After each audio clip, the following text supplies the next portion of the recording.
I was born into a rich and important family in Tyrone, Ireland. I was the younger of 2 daughters, and we were the only children. My sister was 6 years older than me, so we didn't play much together when I was young, and I was only 12 years old when she got married. I remember the day of her wedding well. Many people came, all of them laughing, singing and happy. But I felt sad when my sister left with her new husband, Mr. Carew. She was always very nice to me, nicer than my mother, and so I cried when she went away to her new home in Dublin. My mother and father didn't love me. They wanted sons and were not very interested in me. About a year after my sister got married, a letter arrived from Mr. Carew. He said that my sister was ill, and that she wanted to come home to Tyrone and stay with us, to be with her family. I was sad that she was ill, but also very happy about her visit. "They're leaving Dublin on Sunday," my father told me, "and they're arriving here on Tuesday evening." Tuesday came, and it was a very long day. Hour after hour came and went, and I listened all the time for my sister and her husband. Now the sky was dark, and soon it was midnight, but I couldn't sleep. I listened and waited. Suddenly, at about 1 o'clock in the morning, I heard a noise far away. I ran out of my bedroom and down to the living room. "They're here! They're here!" I called to my father, and we quickly opened the front door to see better. We waited there for a few minutes, and we heard the noise again. Somebody crying far away in the night. But we saw nothing. There were no lights and no people there. We went outside, waiting to say hello and to help my sister with her bags. But nobody was there. Nobody came. I looked at my father, and he looked at me. We didn't understand. "I know I heard a noise," he said.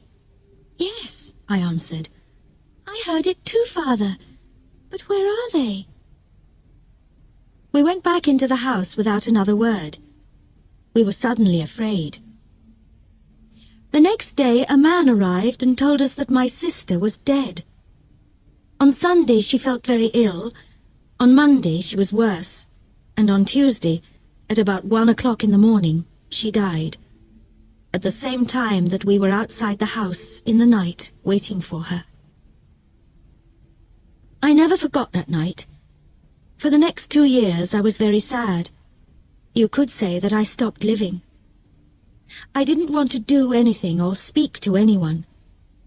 Mr. Carew soon married another young woman in Dublin, and I felt angry that he forgot my sister so quickly. I was now the only child of a rich and important family, so before I was 14 years old, men started to visit our home. They wanted to meet me and perhaps to marry me. But I didn't like any of these men, and I thought I was too young to be married. When I was 16, my mother took me to Dublin. "Dublin is a big city," she said. "We're going to meet richer and more interesting men than the ones back home in Tyrone. We can easily find you a good husband in Dublin." In Dublin, I began to be happier. I met a lot of friendly people, and I went dancing every evening. A lot of young men came to speak to me and asked me to dance. I liked talking to them. I started to live and laugh again, and I didn't think about my dead sister all the time. But my mother was not so happy. She wanted me to find a husband quickly. One night, before I went to bed, she came into my room and said, "Do you know Lord Glenfallen?" "Oh, yes," I answered. "He's that ugly old man from Cahagilla." "He's not ugly, and he's not old, Fanny," my mother said quickly. "He's from a very rich and important family, too, and he wants to marry you. He loves you." "Loves me? Wants to marry me? But he's making a mistake, Mother," I said. "I don't love him. I can't marry somebody I don't love." "Think about it, Fanny," my mother answered quietly. He's a good man, and he wants to marry you. You're a very lucky young woman." My mother left the room, and I sat quietly for a long time. Lord Glenfallen was a nice, friendly man, I thought. I didn't love him, no, but I did like him. He always talked about interesting things. I never felt happy at home with my mother and father, but I always felt better when I talked to him. The next morning, when I saw my mother, I said only one word: yes. Lord Glenfallen and I got married the next spring, and 2 days after our wedding, we said goodbye to my family and left Tyrone. 3 days later, we arrived in Cahagilla, and I saw my husband's beautiful house for the first time. It was near a river, and there were many trees and flowers in the garden. Birds sang in the trees, and the sky was blue. I stood next to him and looked at it all, and I felt very, very happy. "Come, my love," said my husband. "You must come in and meet Martha. She cooks and cleans and knows everything about the house." So we went into the house, and I met Martha, a friendly old woman with smiling blue eyes. She showed me round the house. Suddenly, I felt excited to be there. It was a very happy place. Women sang in the kitchen, men built fires in the living rooms, and there were dogs and cats everywhere. "Come with me now, madam," said Martha, "and look at your bedroom. Then we can take up your bags, and you can wash before dinner." I followed her, and soon we arrived at a big brown door. "This is your room," she said, and she opened the door. I stood and looked, suddenly cold with fear. In front of me stood something big and black. I didn't know what it was. I thought it was an old coat, but without anybody inside it. I jumped back quickly, very afraid, and moved away from the door. "Is something wrong, madam?" Mother asked me. "Nothing. Perhaps it's nothing," I answered quickly. "But I thought I saw something in there. I thought I saw a big black coat there when you opened the door." Martha's face went white with fear. "What's wrong?" I asked her. "Now you look frightened." "Something bad is going to happen," she said. "When someone sees the black coat in this house, we know that something bad is going to happen soon to the Glenfallen family. I saw the black coat when I was a child, and the next morning old Lord Glenfallen died. Something bad is going to happen now, madam. I know it." We went down to have dinner. I felt unhappy and afraid, but I didn't say anything to my husband about the black coat. I wanted to forget about it and be happy again. The next day, Lord Glenfallen and I went for a walk together to look round the house and gardens, because I wanted to know my new home better. "I like this house and all the people here," I said, "and I'm happy to be here with you. It's much better than Tyrone." My husband was very quiet for a long time. He walked with his head down, thinking. Then suddenly he turned to me, took my hand and said, "Fanny, listen to me. Listen carefully. There's something I must ask you. Please, only go into the rooms in the front of the house. Never go into the rooms at the back of the building, or into the little garden by the back door. Never. Do you understand me, Fanny?" His face was white and unhappy. I understood his words, but I didn't understand why he was suddenly a different man. Here at Cahagilla, he never smiled or laughed any more. Perhaps the back of the house was dangerous, I thought, but he didn't want to talk about it any more. We went back to the house without speaking, and again I tried to forget his words and to be as happy as I was before. It was about a month later that I met the other woman for the first time. One day I wanted to go for a walk in the gardens. It was a beautiful day, and I ran up to my room after lunch to get my hat and coat. But when I opened the door of my room, there was a woman sitting near the fire. She was about 40 years old, and she wore a black coat. Her face was white, and when I looked closely, I saw that her eyes were white too. She was blind. "Madam," I said, "this is my room. There is a mistake." "Your room?" she answered. "A mistake? No, I don't think so. I don't think there's a mistake. Where is Lord Glenfallen?" "Down in the living room," I said. "But who are you, and why are you here in my room?"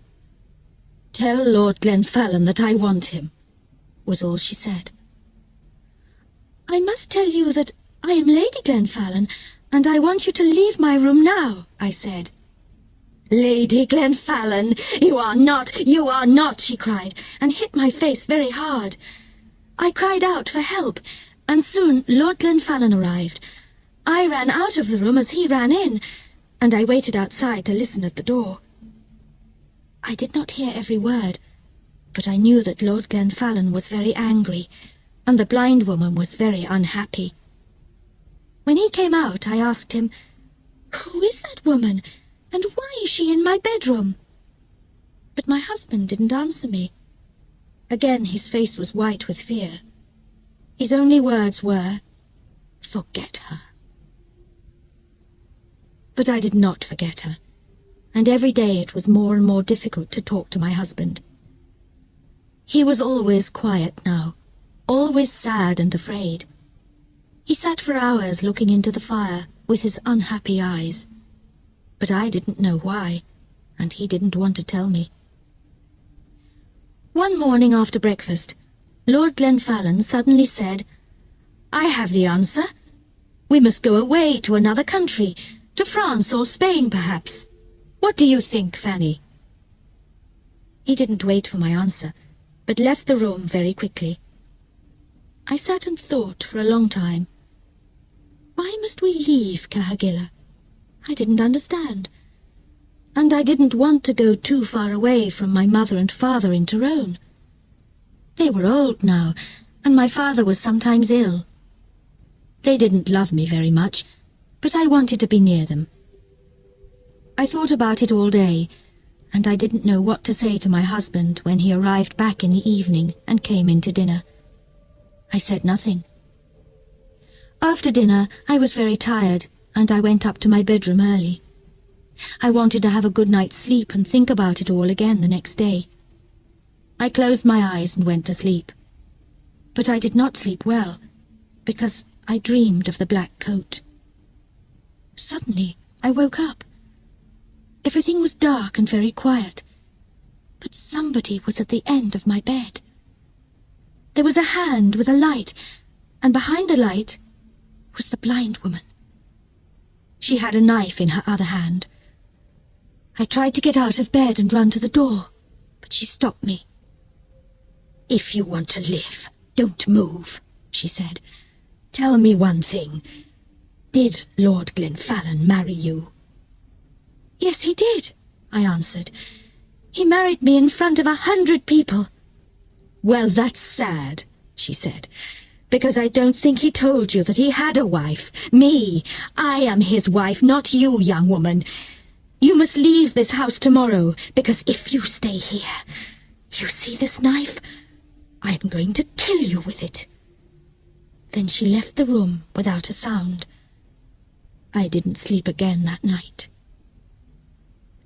When morning came, I told my husband everything. "Who is the blind woman?" I asked him. "She told me last night that she is your wife, that I am not your wife." "Did you go into the rooms at the back of the house?" asked my husband angrily. "I told you that you must never go there." "But I didn't," I answered. "I was in my bed all night. She came to me. Please tell me what is happening." My husband's face was white again now, and he didn't speak for a long time. Then he said, "No, she is not my wife. You are. Don't listen to her. She doesn't know what she is saying." And he left the room.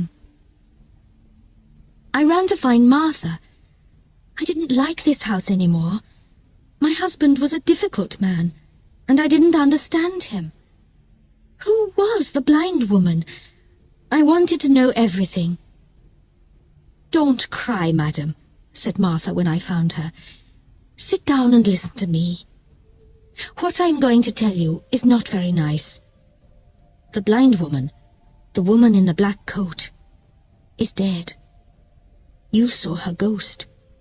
She was married to your husband, and she was Lady Glenfallen. Nobody knows how she died. Her bedroom was at the back of the house. Somebody saw your husband with a knife in his hand on the night she died. But did he kill her? Nobody knows. When we found her, the knife was on the floor next to her, and her eyes... Somebody cut her eyes out after she died. Perhaps he didn't want her to see his other women. His next wife. You. I didn't wait to speak to my husband again. I left that day. I was too afraid to stay another minute at Cahagilla. I knew that the blind woman was going to come back again and kill me. I said goodbye to Martha, took my bags, and told my driver to take me back to Tyrone. I'm happy living here with my mother and father now. The house is quiet. I sleep well each night, and they are friendlier to me than they were before. Sometimes my dead sister visits me at night, but I'm never afraid. She tells me that the blind woman is trying to find me at Cahagilla, and that she wants to kill me. She is jealous of me, but she can never find me there. She must wait for the next Lady Glenfallen. Like, subscribe, thank you.